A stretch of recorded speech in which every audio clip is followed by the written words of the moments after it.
Seneca understood a brutal truth most people ignore until it's too late. It's not that life is short, it's that we waste most of it. We trade our days for distractions, our years for meaningless obligations, and by the time we finally realize how little time we truly own, it's already gone. 2,000 years ago, Seneca warned that the greatest tragedy isn't death, it's reaching the end of your life without ever having lived. Every moment you give away to things that don't matter, every hour lost to noise and chaos, is time stolen from the only life you'll ever get. And here's the lesson most people never learn. If you don't control your time, someone else will. This isn't another productivity hack or time management technique. This is about something far more fundamental and infinitely more dangerous to ignore. 2,000 years ago, Seneca tried to warn us about something that would destroy our freedom, our peace, and our very capacity for authentic living. He saw it coming with terrifying clarity. The person who cannot control their time cannot control their life, and the person who cannot control their life becomes a slave to everyone else's priorities. We didn't listen. Today, we're living proof of how catastrophically right he was. The modern world has created a peculiar form of slavery that Seneca predicted with haunting accuracy. We call it being busy. Unlike the physical chains that bound Roman slaves, our chains are made of notifications, obligations, and the intoxicating myth that constant activity equals importance. We've become prisoners of our own making, living exactly the fragmented existence he warned would destroy us, and most of us don't even realize we're behind bars. Consider this disturbing reality. The average person checks their phone 96 times per day. That's once every 10 minutes during waking hours. Each interruption doesn't just steal seconds, it fragments consciousness, scatters attention, and slowly erodes our capacity for deep thought and meaningful presence. We're not just busy, we're fractured, living in a constant state of partially divided attention that would have horrified the Stoics. Seneca observed something profound about human nature. We suffer more in imagination than in reality, but he also understood its corollary. We suffer most when we lose control of our imagination to external forces. Every notification is someone else's priority, interrupting your consciousness. Every reactive choice is a moment where you surrender your agency to circumstances rather than exercising deliberate control over your existence. The tragedy isn't that we're busy, it's that we're busy with the wrong things, for the wrong reasons, in service of goals we never consciously chose. We've confused motion with progress, activity with achievement, and being in demand with being valuable. Seneca would have called this the ultimate form of poverty, being rich in hours but bankrupt in purpose. There's a reason why the most powerful people throughout history have been obsessive about controlling their time. It's not because they had more hours than everyone else, it's because they understood something that most people never grasp. Time is the raw material from which everything valuable in life is built. Relationships, skills, insights, achievements, peace, joy. All of these emerge from how consciously and deliberately we invest our temporal resources. But here's where Seneca's warning becomes truly urgent. The person who doesn't master time doesn't just waste hours, they forfeit their agency, their growth, their relationships, and ultimately their capacity to become who they're capable of being. Time mastery isn't a luxury for the successful. It's the foundation that makes success, fulfillment, and authentic living possible in the first place. Observe your last week with ruthless honesty. How many hours did you spend on activities that genuinely moved you closer to who you want to become? How much time was consumed by reactive responses to other people's urgencies? How often did you choose what to do versus simply responding to what demanded your attention? If you're like most people, the answers to these questions reveal a startling truth. You're living someone else's life in your own body, and this isn't an accident. Our culture has systematically trained us to equate responsiveness with responsibility, availability with value, and busyness with virtue. We've been conditioned to feel guilty for having unscheduled time, anxious when we're not constantly producing, and selfish when we prioritize our own deep work over others' immediate demands. This conditioning serves everyone except you. Seneca understood that freedom isn't just political, it's temporal. The free person is the one who can say, "This hour belongs to me, and I choose how to invest it." The slave is the one who says, "I don't have time," not realizing that this statement reveals they've surrendered control of their most precious resource to external forces. The path to time mastery begins with a radical recognition. Every yes to one thing is automatically a no to everything else. This isn't just a scheduling reality, it's an existential truth. When you say yes to scrolling social media for 30 minutes, you're saying no to 30 minutes of reading, creating, connecting deeply with someone you love, or simply being present with your own thoughts. The opportunity cost of every choice is infinite, because time, unlike money, cannot be earned back once spent. Most people make these trade-offs unconsciously, reactively, without ever acknowledging the weight of what they're choosing. They treat time like it's unlimited, while simultaneously complaining they don't have enough of it. This contradiction reveals a fundamental misunderstanding of temporal reality that keeps people trapped in cycles of regret and anxiety. Seneca practiced something we might call temporal sovereignty, the deliberate conscious control over how each portion of life gets invested. He didn't just manage his time, he curated his existence, choosing with fierce intentionality which activities, relationships, and pursuits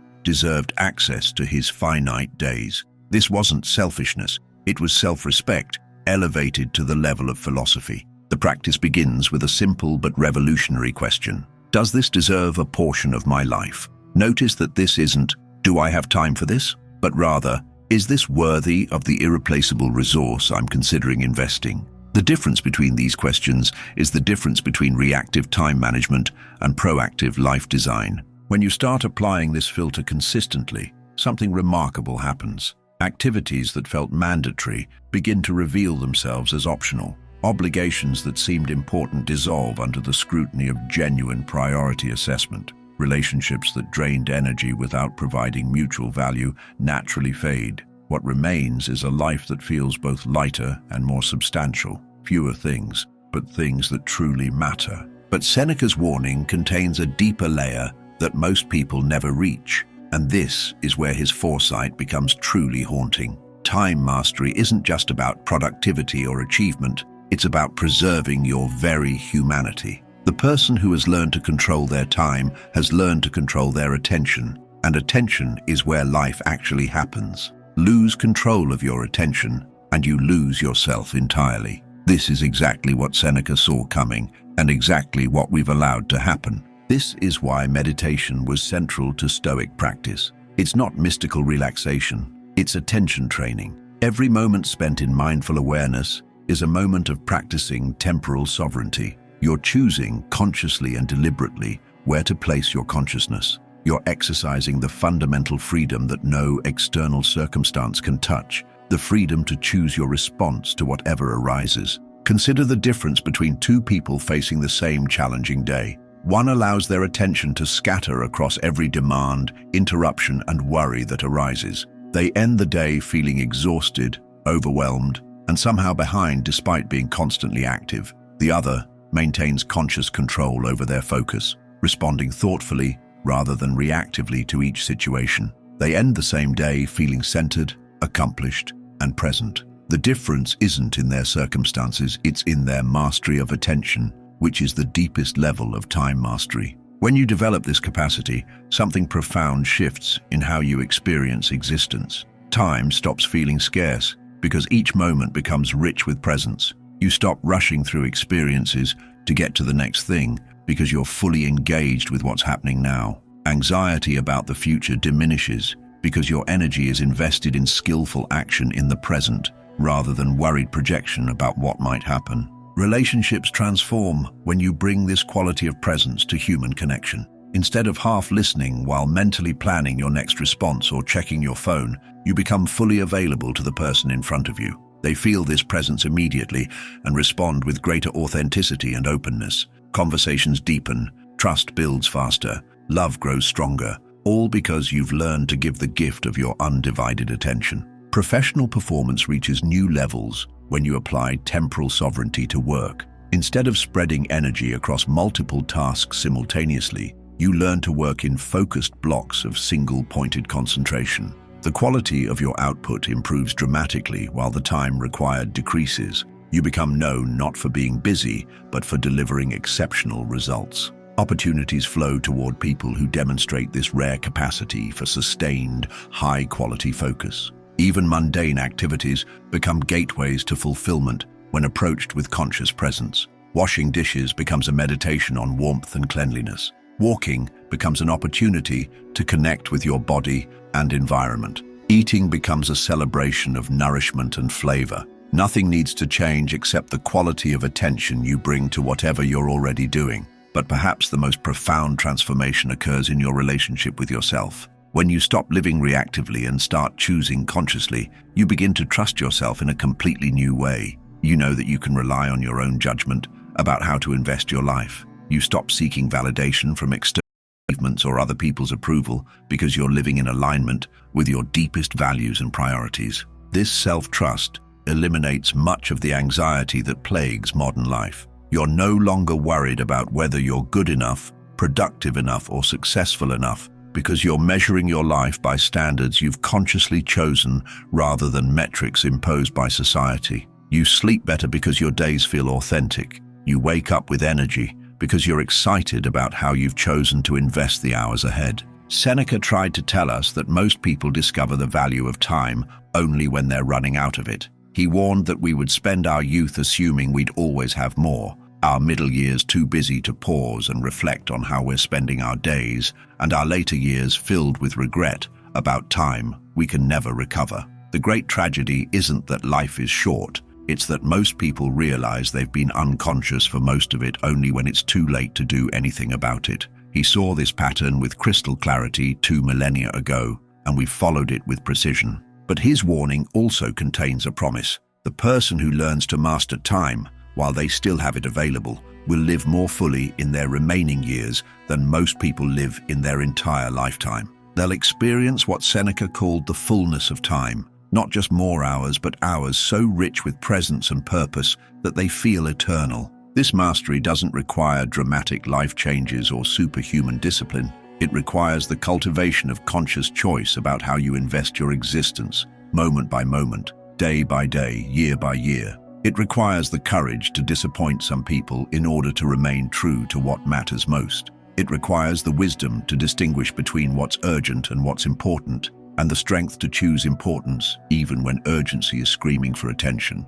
The path forward is clearer than most people imagine. Begin each morning by consciously choosing your priorities for the day before you allow external demands to crowd in. Create boundaries around your most important work and relationships. Practice single-tasking instead of multitasking. Learn to say no gracefully but firmly to requests that don't align with your deeper purposes. Schedule time for solitude and reflection, the same way you schedule time for meetings. Most importantly, remember that mastering time is ultimately about mastering yourself. Every moment of conscious choice strengthens your capacity for future conscious choices. Every day lived with intention builds your skill at living intentionally. Every week designed around your priorities rather than other people's urgencies moves you closer to the life you actually want to live. Seneca tried to warn us across 20 centuries because he understood something timeless about human nature, our tendency to drift through existence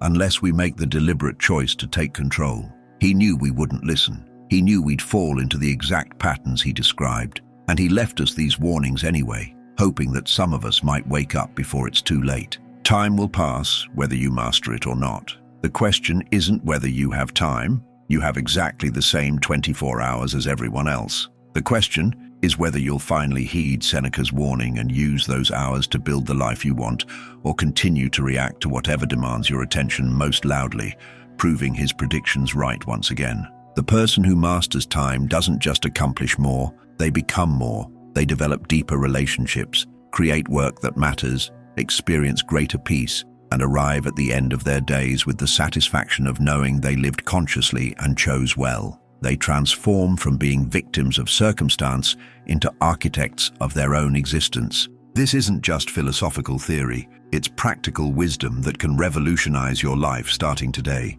But only if you heed Seneca's warning before it's too late. Only if you recognize that every moment you spend unconsciously is a moment you can never recover. Only if you understand that mastering time isn't about having more hours, it's about being fully present for the hours you have. The choice is yours, and it's always available in this moment. Will you let time master you, carrying you along like a leaf in a river toward whatever destination chance provides? Or will you finally listen to what Seneca tried to tell us, master time, and use it as the raw material from which to consciously construct a life of meaning, purpose, and deep fulfillment? He knew that this choice determines everything else. Master time, and you master life. Fail to master time, and life will master you, and it won't be gentle about it. The warning was issued 2,000 years ago. The path has been shown. What remains is the choice only you can make, and the courage only you can summon to prove that at least one person